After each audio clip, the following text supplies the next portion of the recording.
you got to have guys that are willing to make adjustments or guys that can do that. So we figured going into the day, the guy that had I think their best numbers, we were going to need to do something against him. Then it got kind of quirky.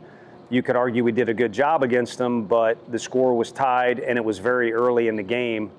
So where do you make changes after that? So again, just trying to win. We got 12, count Stone in there too. He's ended up catching on Tuesdays, but everybody that made an appearance of some sort this weekend is a guy that's a SEC caliber player. A lot of them are young, but SEC caliber player, and trying to mix it up and put the right ones out there.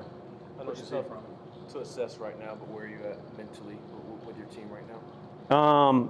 Good group of guys, like being around them every day. Obviously, they got a little fight to them.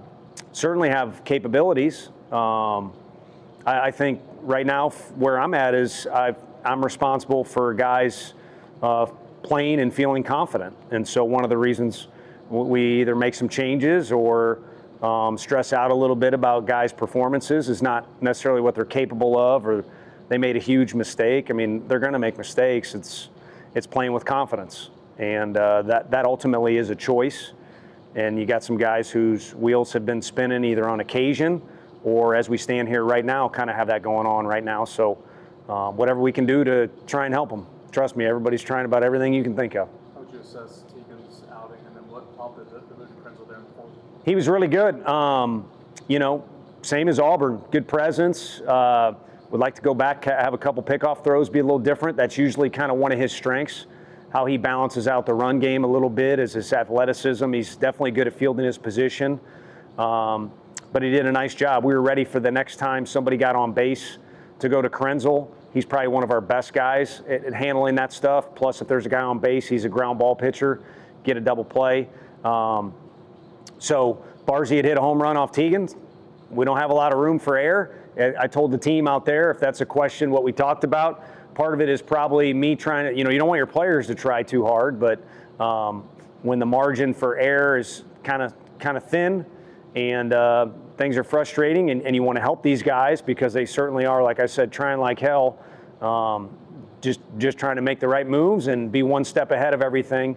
So no one was on base, but we went to Krenzel, and to be honest with you, other than one guy's outing was too short today, we kind of went in the order we thought and kind of got to the spot.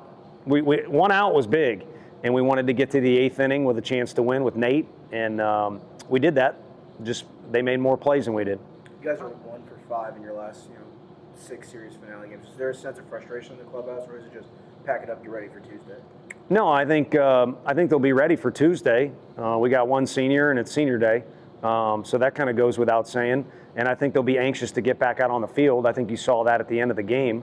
But yeah, it's quite obvious. I mean, the ideal thing is to have a Sunday starter that can carry you, into the 5th, 6th inning like they've got going on over there. But that didn't happen for their guy today. It was a battle of both bullpens, and again, it was a back and forth battle. But they were better than we were today. The only thing I'd say is, you're dead on with the 1-on-5, but the whole weekend kind of has involvement with the whole weekend. So we need to be better, not just, at the conclusion of the weekend, but things leading up to it too. Tony, some of those 0-2 and 1-2 pitches that got hit out of the yard late, where's the line between being competitive and maybe not making pitches? Yeah, well, it's execution, Grimmer was phenomenal, so there's no sense in saying really anything negative there, but kind of like the idea of being up 4-3 and having Levi Clark up to bat if we execute a bunt. Just first time the guy's been asked to do it. We've got very little left on left information with him. They got a guy that's good at getting lefties out, so just the execution was poor. So I'm just saying that as a parallel to, no one is saying throw the ball right down the middle to a guy that's already got a homer on the day. But yeah, there's, in particular that inning. Nate, I'd have to go back and see it. Mancini takes a timeout, resets himself, and to me, he took a pitch and then got a 1-2 pitch that was, you had a better view than me, or I don't know where the hell you sit, but it looked like it was a decent pitch. The guy put a good swing on it. You mentioned some things might need to be better, leading into the weekend. What are those things? Not leading into the weekend, but over the course of. Yeah. So we're all friends here. Saturday needs to be better. Day 2 needs to be better. I don't give a shit who's pitching or who's playing. Liam Doyle comes out, and the guy's a freaking warrior. And our guys take on that personality. Unfortunately, it's the SEC, so the other team usually has a warrior like J.D. Thompson or a guy that's going to be in the big leagues, should be in the big leagues right now, down there in Baton Rouge. So it's usually kind of a back and forth. But then the next day isn't what it needs to be. And I could give you a few conspiracy theories. I think you guys brought that up. I was on the scoreboard, but I don't really know. I just know what I'm watching. And that can affect and carry and put a little more pressure into day 3. So ideally, you want to be the same type of team every day, but each day's got a new personality. You see different pitchers and things like that. And I'd be the first guy to either get with a player or our team if guys weren't hooking it up. But if anything, maybe like their coach, some of the players are just trying too hard as opposed to not trying enough, or maybe thinking a little too much as opposed to not thinking at all. Was that at the end out on the diamond? Was that just typical jawline back? Yeah, it's overrated. I mean, their guys are looking into our dugout, as they high five, but it was a feisty day all along. So are you going to blame them? And then Hunter Ensley's field out there. So I think he was I don't know who was the first one to say. I don't want to say that, but if you're on their side, you yell "poor loser," and if you're on our side, you yell, don't do that on our field, or you're a poor winner. So it's blown out of proportion. If anything, people that were watching for the first part, and then I don't know if the second part was televised, saw a super regional type game or a playoff type atmosphere on the field, and they made more plays than we did.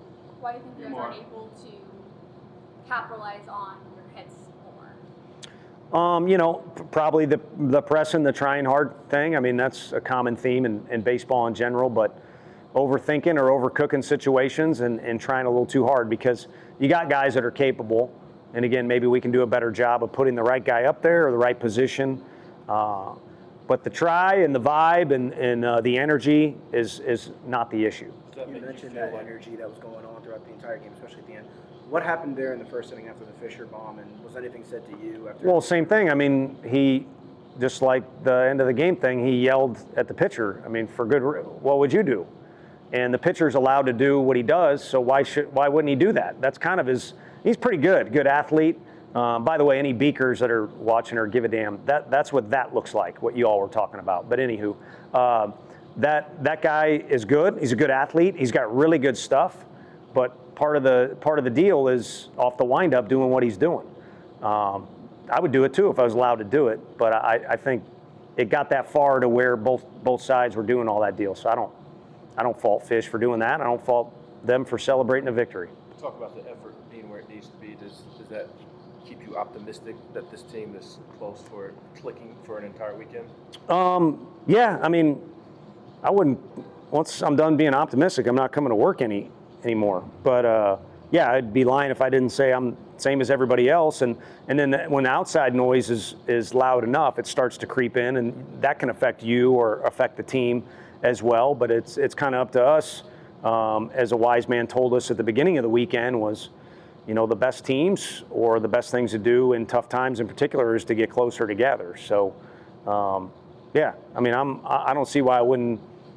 I'm sure someone will spin it or whatever, but I'm optimistic. And these guys, when they're at their best and when they're confident, are really, really good. Maybe given a little too much credit at times, but still they're really, really good. What were some of the things you were telling the team during that delay following a big play by Vanderbilt? During the lightning delay and all that, delay. Not much. We tried. I mean, Dylan, gives up a home run, but that guy, who knows how many times that guy's played against us. And I didn't even know Chris Burke. I didn't even know that guy was back for them as a senior. But he just put a good swing on one of Deloy's pitches. But it kind of makes you feel like you wish Dylan would have. He had to get ready, came in the game, and then he's got to get ready again, and then there was another delay. So it wasn't ideal, but the first fastball he threw was pretty good. So, again, their guy made a play, and Dylan was good for us this weekend. So the whole thing was about having Dylan ready and knowing what we're going to do after that. But the rest is, you can't control those guys, a bunch of maniacs. And, Vanderbilt's confined to just kind of their dugout, and our guys roam around back there and relax and, wait their task.